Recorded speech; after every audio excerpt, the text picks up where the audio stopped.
नौसेना के दिल्ली मुख्यालय की एक टीम आज झुंझुनू ईसीएचएस पॉलीक्लिनिक पहुंची। लेफ्टिनेंट कमांडर आकाश आनंद के नेतृत्व में पहुंची टीम ने पूर्व सैनिकों के साथ चर्चा की और पॉलीक्लिनिक की सुविधाओं की समीक्षा करने के साथ साथ समस्याओं को जाना। इस मौके पर लेफ्टिनेंट कमांडर आकाश आनंद ने बताया कि वे अपने 4 अन्य साथियों के साथ 2200 किलोमीटर की यात्रा तय कर राजस्थान के 7 बड़े जिलों में संचालित पॉलीक्लिनिक का विजिट कर रहे हैं। इनमें झुंझुनू भी शामिल है।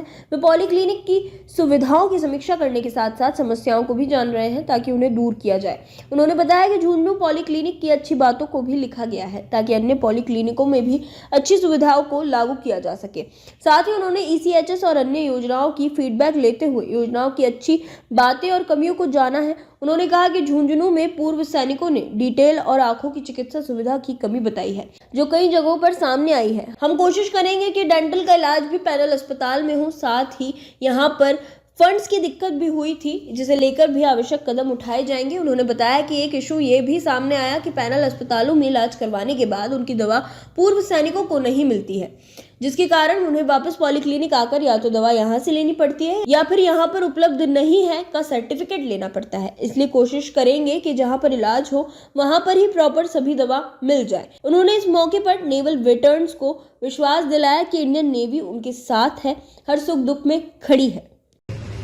तो मेरा नाम लेफ्टिनेंट कमांडर आकाश आनंद है। मैं भारतीय नौसेना के दिल्ली हेडक्वार्टर में पोस्टेड हूँ। मैं अपनी टीम, मैं एक ऑफिसर और 4 सेलर की टीम लेके राजस्थान के 7 मेजर जिलों में 2200 किलोमीटर से ज़्यादा की दूरी तय करके विभिन्न पॉलीक्लिनिक्स पे अपने नेवल वेटरन से जाके मिलने आया हूँ। मैं उनसे ईसीएचएस की सुविधाओं पे, उनकी नई स्कीम्स पे फीडबैक लेने आया हूँ, उनका हालचाल लेने आया हूँ और उनको ये वादा फिर से निभाने आया हूँ कि इंडियन नेवी उनके साथ खड़ी है और उनकी सभी समस्याओं का समाधान करेगी। यहाँ पे मैंने इनसे बातें की, इनसे डिस्कशन किया, इनकी अच्छी प्रैक्टिसेस जो हैं इस पॉलीक्लिनिक की उसको नोट डाउन किया ताकि हम उन्हें बाकी पॉलीक्लिनिक्स में भी कॉपी कर सकें और इनकी जो समस्याएं हैं इनको मैं वापस लेके जाऊंगा और अपने बड़े स्तर पे उसका समाधान करने का प्रयास करूँगा। किस तरीके की समस्याएं सुझाव आए?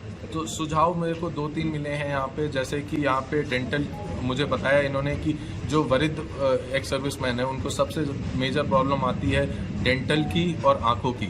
तो यहाँ पे अभी प्रेजेंटली नॉट जस्ट यहाँ पे ईसीएचएस में अभी ये प्रावधान है कि डेंटल का, आंखों का और डेंटल का इलाज मोस्टली बाहर कराते हैं, उसका यहाँ पे अच्छा सुविधा होना चाहिए और डेंटल के लिए बाहर इम्पैनल्ड हॉस्पिटल में भी इलाज की सुविधा होनी चाहिए।